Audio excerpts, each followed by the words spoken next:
The silence in the mansion. The sun slanted over the rooftops of Lekki Phase 1, painting golden streaks across the wide verandas of Shifulari Ajayi's estate.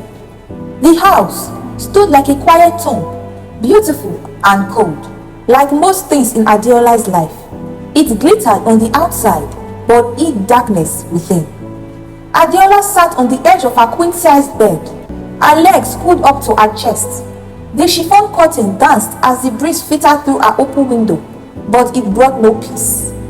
Once shift left for its business, she could still smell its cologne in her body, that spicy overbearing scent that clung to her skin longer than it should. She hated how her body remembered it. Downstairs, the dining table was set for 3, but only 2 seats were filled. Mama Ronke, dressed in her usual akara and sleeve blouse, while Shifolarin scrolled through his phone, eyes shielded behind dark sunglasses. Even indoors. "She doesn't eat anymore," Mama muttered. "Let her be," Shiv said coldly. "Teenage girls are like that, always dramatic." Folarin dropped his phone with a loud clack. "Wait, are you saying I'm not taking care of her?" No, that's not what I meant," Mama muttered. Later that evening, Nike, Adeola's best friend from the University of Lagos, came to visit. Her energy always filled the room like fresh air. Nike's voice softened. "Tell me what happened. Are you okay?" But Adeola hesitated, as she was sad. "Tell me," Nike continued. "Is it your stepfather again?"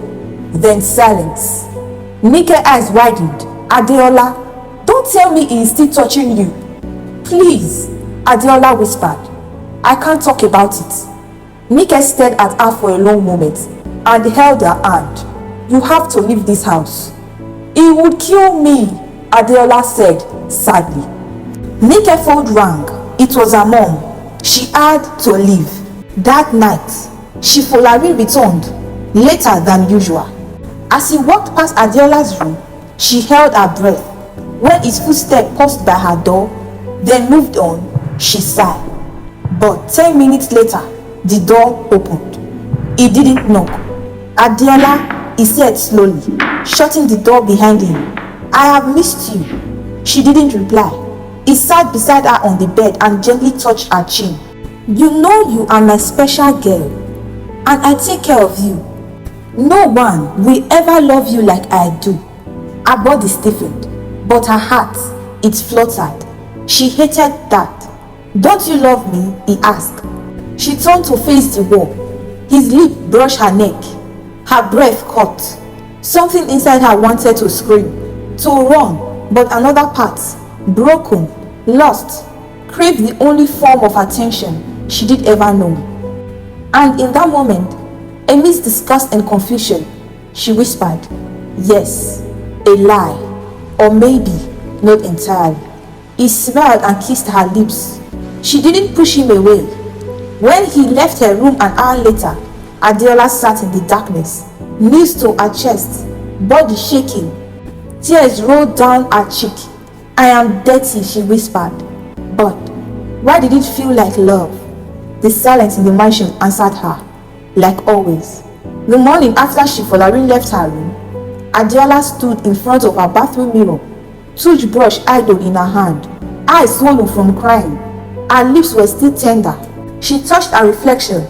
"Why didn't you scream?" she whispered. The first time it happened was 2 years ago. A rainy day, thunder crawling across the Lekki sky. She had just turned 16. She was in the living room studying for her WAEC exam when Shiv walked in wearing only white singlet and a wrapper tied loosely around his waist. Still reeling, "My princess, come and sit with daddy."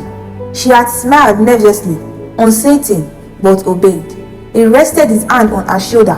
"You are growing up, Adeola, a real woman now." She froze. He leaned close. "Do you know how beautiful you are?" I don't know." His finger trailed down her arms. Then, her thigh. Her heart pounded. Her body stiffened, but she couldn't move. "Don't be scared," he whispered. "I'll be gentle." She remembered only flashes after that.